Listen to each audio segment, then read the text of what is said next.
But anyways, speaking of lore, let's introduce yours truly. It's me! It's Zach Lawliet, the hero of the story. He's pretty much just me in real life. Obviously, there's like some exaggerations, but he's just a normal live streamer that wants to save the world. But there's more to him than meets the eye like Transformers. He is not only just a normal, happy live streamer who loves cute girls, ice cream, and anime, he also is a descendant of the Warrior of Light from hundreds of thousands of years ago, which we'll talk about later. But he's also a blood relative to a Warrior of Light. So, very cool. Let's continue.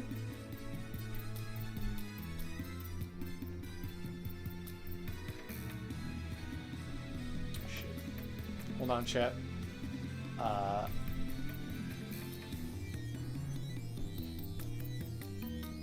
I have a folder where I have all these cards in it, and I didn't have it.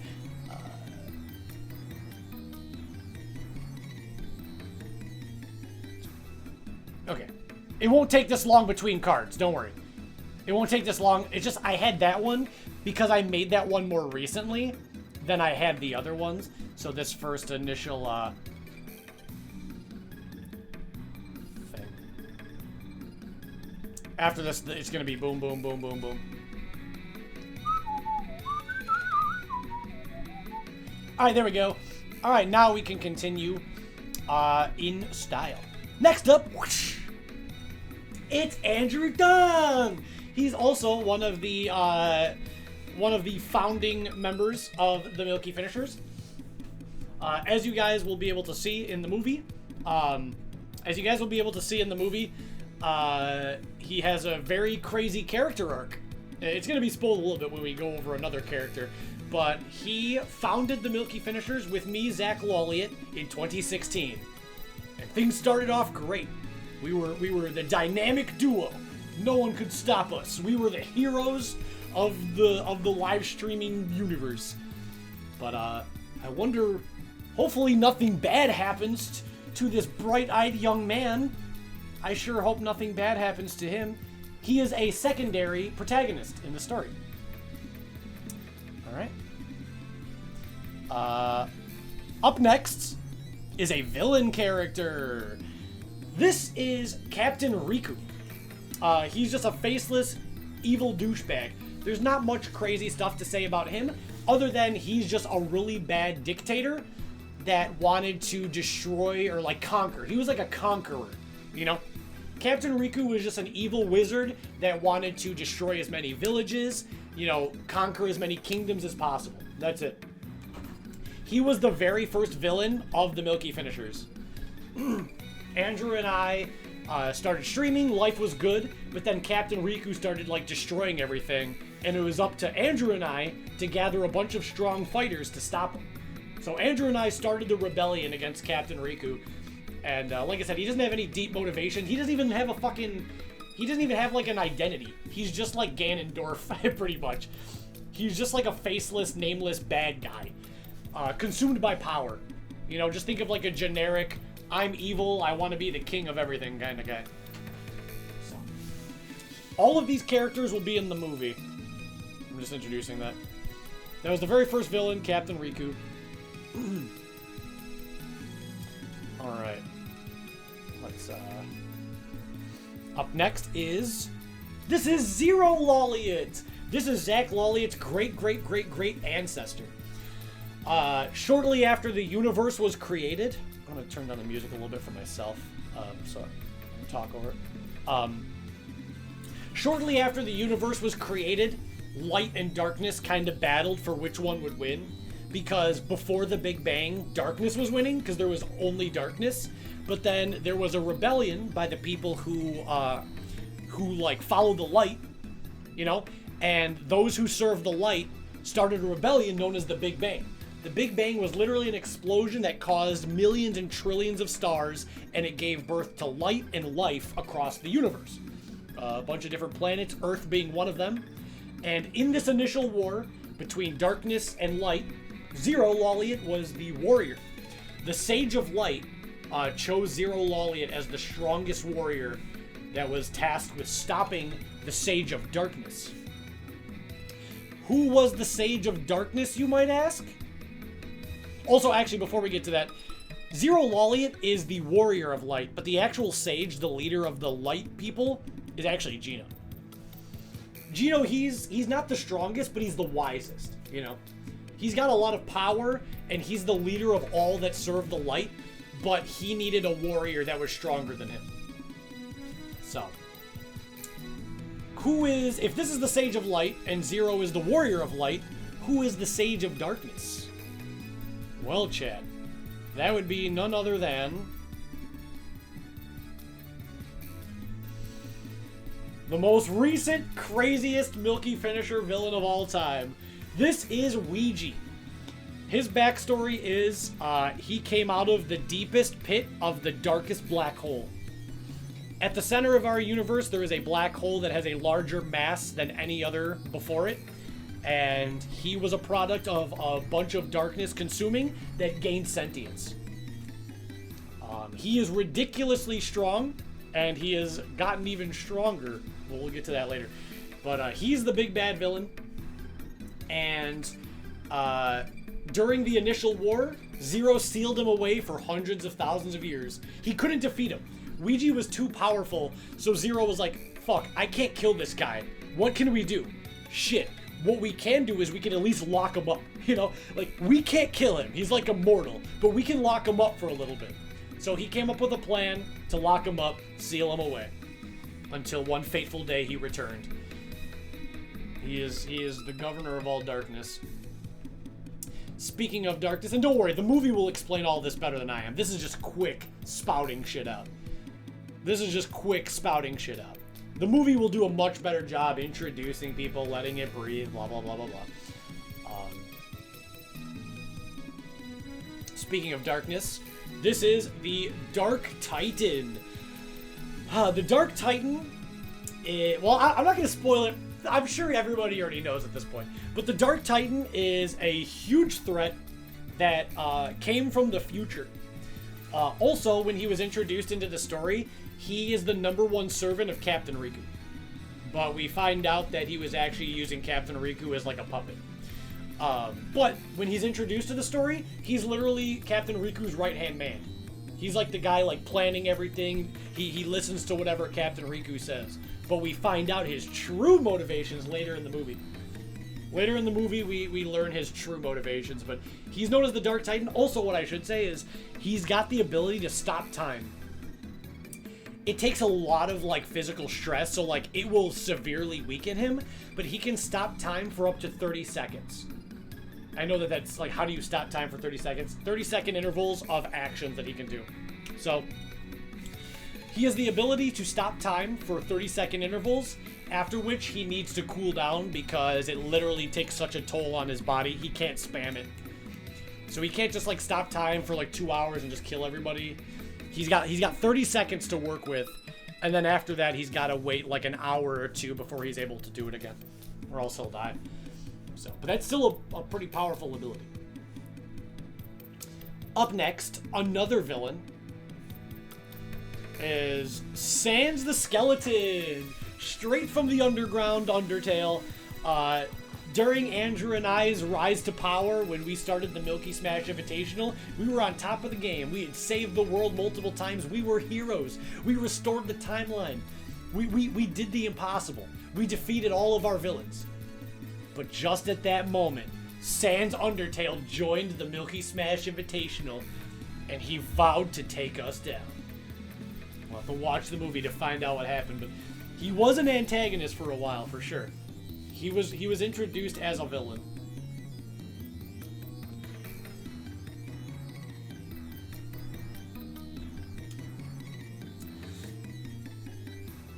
Then, we have the old gods. They are faceless, nameless beings that watch over the earth. They have no stake. They're not good or evil. They're literally neutral. Their only job is to observe and to make sure that, like, nobody messes with the timeline. But if they see evil stuff happen, they're hands off. If they see good stuff happen, they're hands off. They literally exist just to observe and to punish those who break the timeline. Other than that, unless you break the timeline, you can genocide and kill as many people. So if anybody's wondering, like, how come the old gods just don't kill Ouija? They don't have that ability. They're only observers. So, those are the old gods.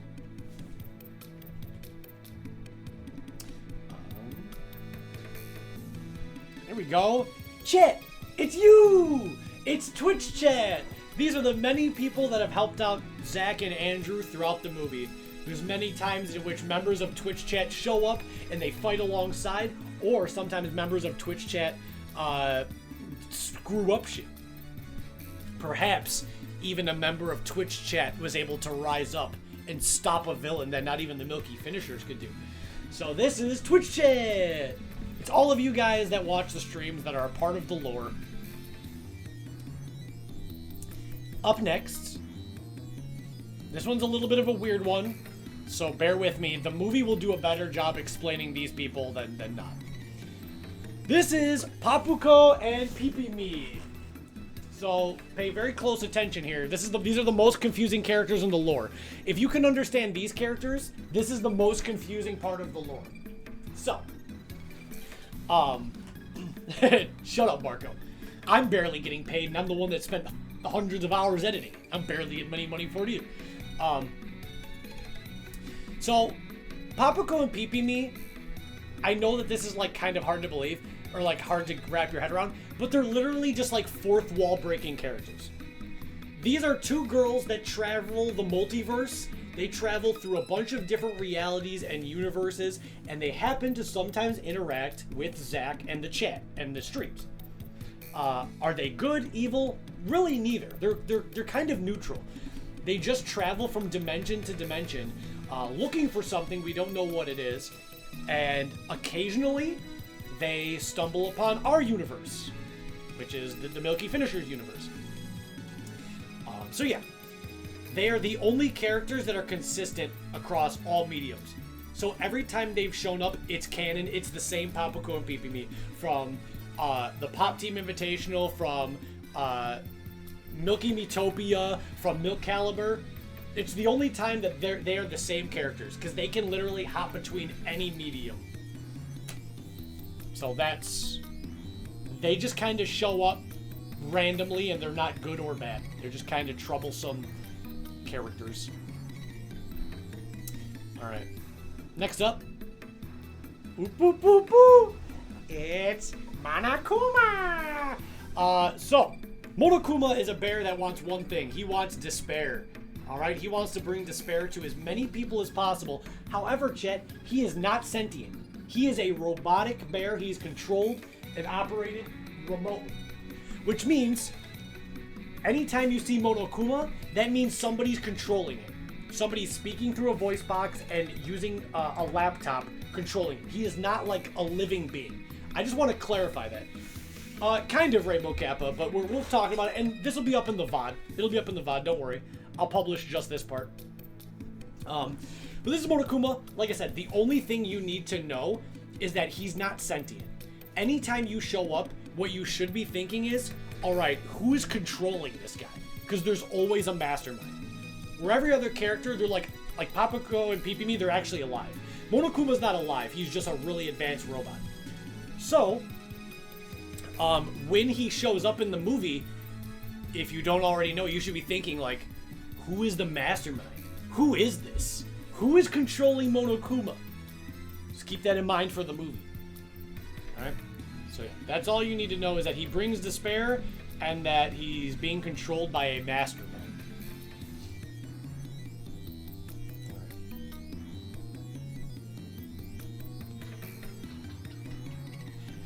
And lastly, the most mysterious character in the Milky Finishers lore. There's not much to say because there's not much that is truly known. That is Father Benedict. Here, I'm gonna actually play some more fitting music for this.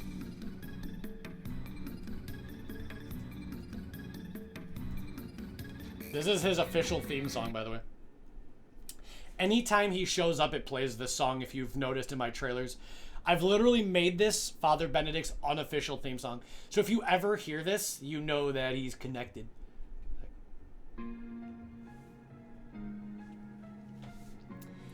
Also, there is something I want to preface about this character.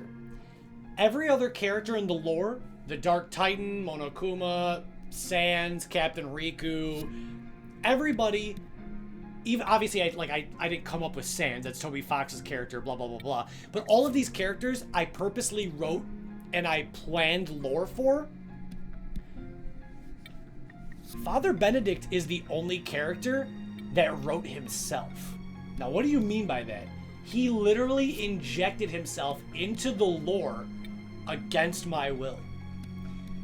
Years ago, we did an AI dungeon stream. If you don't know what AI dungeon is, it's a fun AI program where you go through an adventure that is artificially generated by an AI.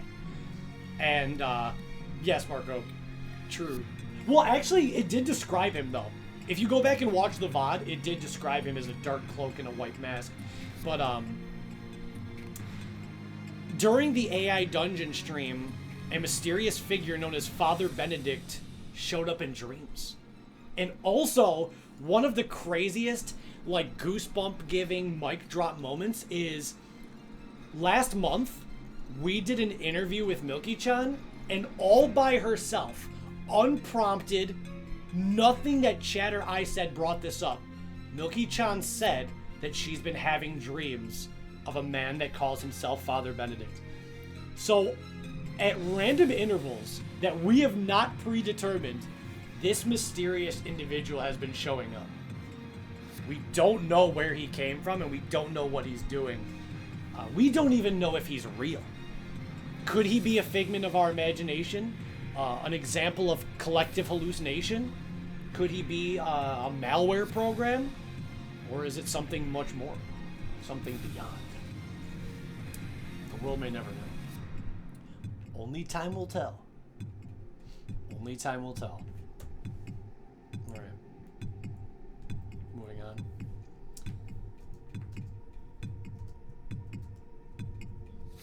There's another character, actually, that there's another character, a hero character.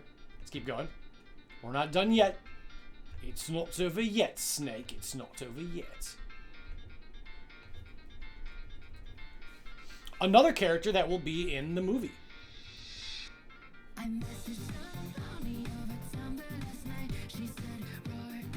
This is not the song I wanted, by the way. I'm sorry. This is the song I wanted. Shit, I want the extended version, though, because it's going to end soon.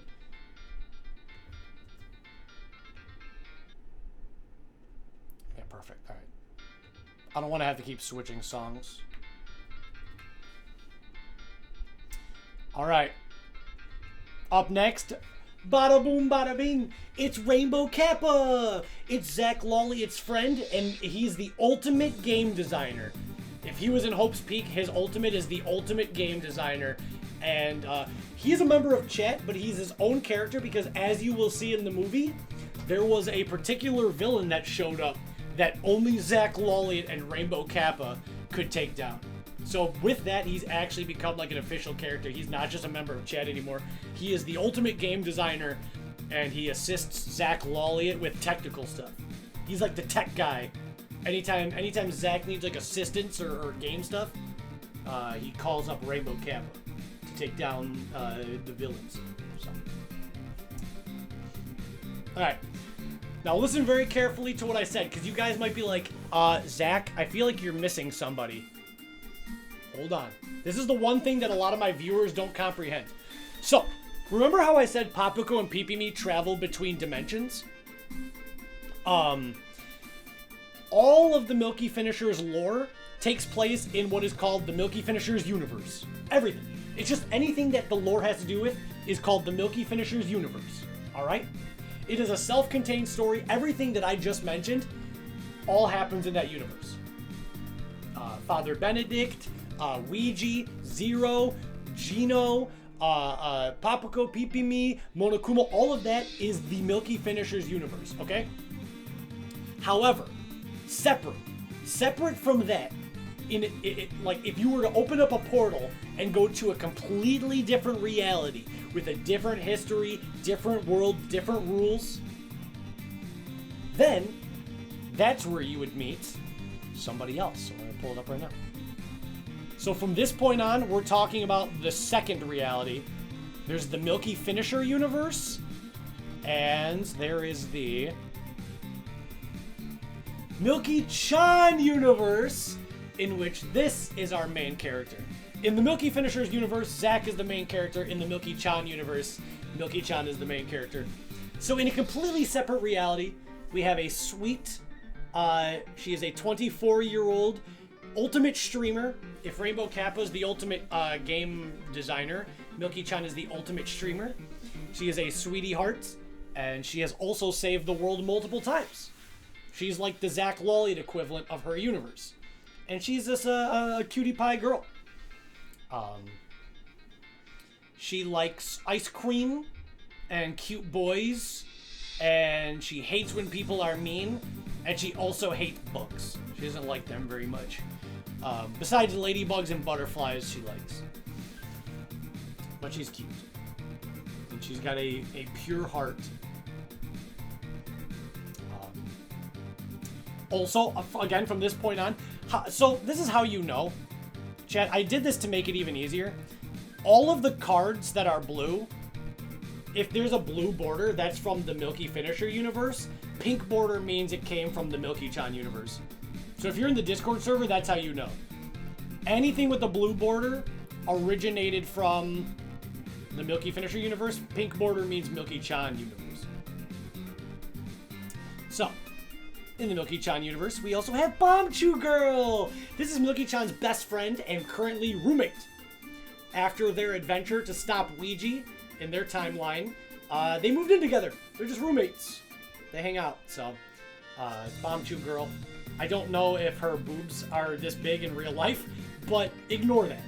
Ignoring the size of her chest, I really like her face, and she looks accurate, and she's a sweetheart. Maybe she just stuffed her bra for fun, you know? Maybe, like, listen, this could be canon. Maybe she, like, stuffed her bra, and she's like, hey, Milky-chan, now I look like you, and then they laugh, and then they eat, like, s'mores or something. So there you go. She's just, like, I don't know, they're just having fun.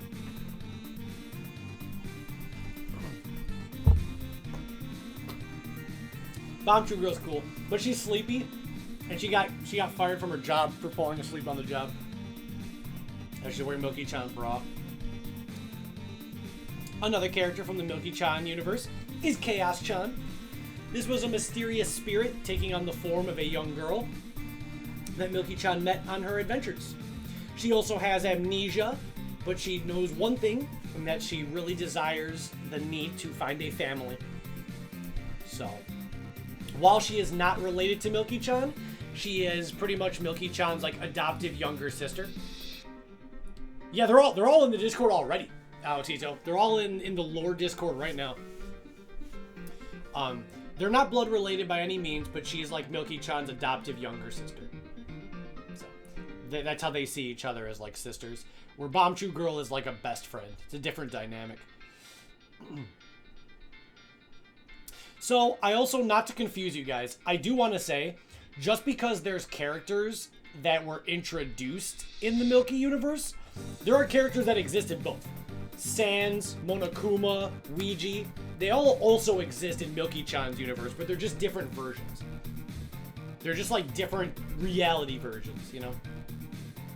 The only characters that are the same are Papago, Pipimi, but there's also a Milky-chan version of Ouija, a Milky-chan version of Sans, Milky-chan version of Monokuma. So I just wanted to clarify that as well. But they are not the same as the ones that you will see in the movie. Up next, let's go for some villains. Let's go for some villains that are exclusive. Here we have Minth, a very, very popular villain. She is the ultimate hacker. She hacks, doxes, and cyber attacks people all across the world for money. She cares about financial gain and herself, and she will hack and destroy anybody that offers the highest price. So governments around the world are eager to hire her for espionage attacks. And she has no sense of loyalty except to whoever pays the highest. However, Chan, she did cross paths with Milky-chan, and Milky-chan actually defeated her and got her arrested. While in her prison cell, she finally, for the first time, made a goal that was not to be more rich. For the very first time, she promised herself that she had a personal goal to make sure that she takes out Milky-chan. So for her whole life, she kind of just hacked and just did whatever for money, but now for the first time in her life, she has a personal target. And that's on Milky-chan, so. How perfect is it that the ultimate streamer, her biggest rival, is the ultimate, like, hacker doxer? Because as a streamer, what do you fear the most? Getting hacked or getting doxed? So, it is a perfect villain. Up next, here's a goofy villain. This is Billion Quadrillion, the world's richest man. He is literally worth $500 quadrillion is his net worth. He's got more money than all of the governments put together, more than the Saudi Arabian fucking oil barons. He is the world's richest man. And his goal is to crush everybody who's poor. He doesn't even like to look at them. If somebody's poor, he literally, it like makes him want to puke. So his goal is to eradicate the poor and to also destroy like any sorts of like censorship or control of the media. He wants to be able to purchase all media. He wants to have full reign access to the internet, cable, radio. He wants to have full broadcast rights to everything so that everything can be under quadrillion productions. So he literally wants a monopoly of all entertainment. So he's kind of like Disney, but 1,000 times worse. His goal is to buy up literally every single media. He wants to buy video games, radio, music, and he wants to have only him be in control of it. That's his goal. That's his dream. And he's billion quadrillion. So. All right.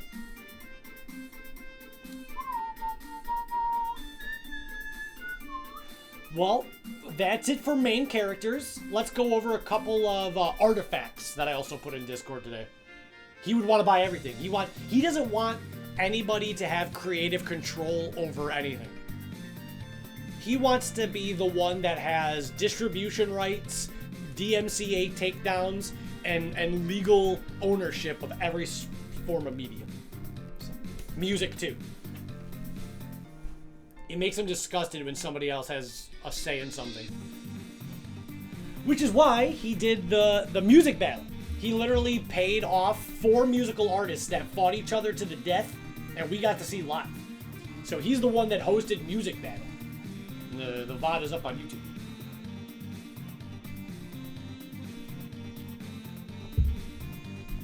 Alright.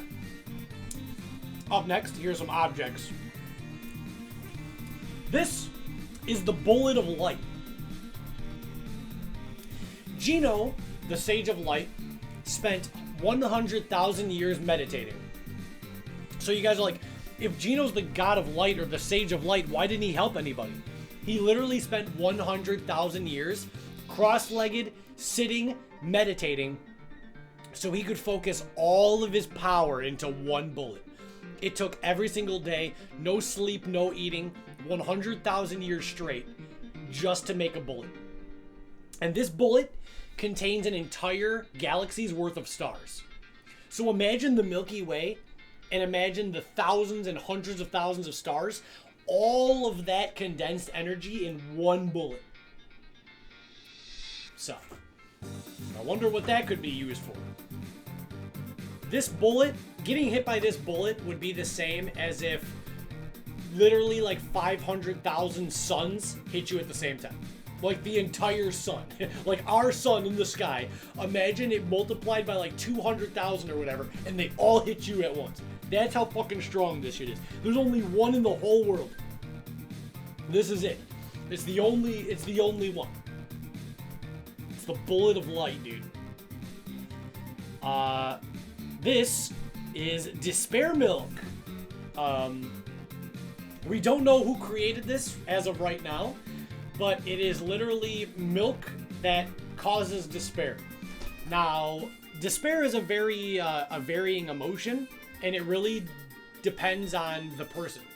So depending on who drinks it, the side effects are different. So it could make somebody greedy, it could make somebody jealous, it could make somebody suicidal. As we know, or maybe you guys don't know, in Milky-chan's case, let's see the before and after. You wish you could drink it? Maybe not. It affects everybody differently. So you wouldn't know until after you drink it, but it would be something despairing. Let's see. Alright. So this is Milky-chan, okay? Our sweet protagonist girl. I'll have her block me for now. What happens when Milky-chan drinks? It's different for everybody. Despair milk has a different effect on everybody depending on who drinks it. So I'm sure there's people that have the same one, but you wouldn't know unless you drink it. Milky-chan is usually like a sweet, shy, embarrassed girl. Even though she's tough, she's a tough cookie, but she's like a shy, embarrassed girl. When she drinks despair milk, she becomes incredibly horny. She becomes incredibly lewd and horny. It's like an insane aphrodisiac for her. That's her side effect. Where is it? So this is her before, and this is her after drinking despair milk. This is despair Milky-chan.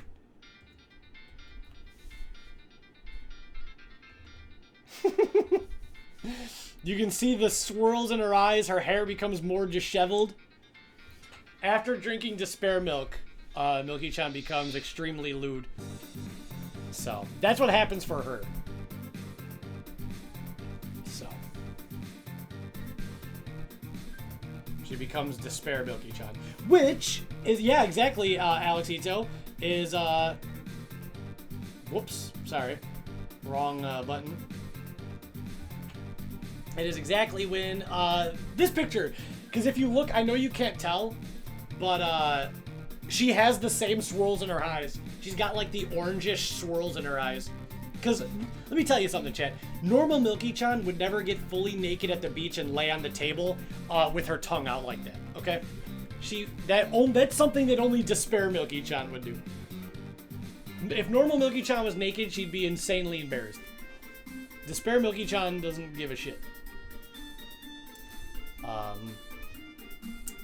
And lastly, we've got determination. One of my favorite scenes in the movie is related to when a character uses determination. So we don't know where it came from, but we know determination is a substance that once it's injected, unfortunately 95% of people die from it. They literally just like end up dying. But to the 5% of people that don't die, it amplifies your abilities like 100-fold. So if you're a track runner, determination will make you the fastest person alive. If you're a bodybuilder, determination will make you the strongest man alive. If you're like a mathematician, determination will make you the smartest person alive. You'll probably like develop like psychokinesis. Like determination pushes the user well beyond their capabilities. They become like a super soldier, but at the risk of massive corruption. So your brain gets kind of fried, but your physical abilities or mental abilities get way boosted. And that's from determination. And I think that's it. That's it for the Lore 101. What do you guys think? If that all sounded confusing, don't worry. The movie will do a much better job. The movie will do a much better job.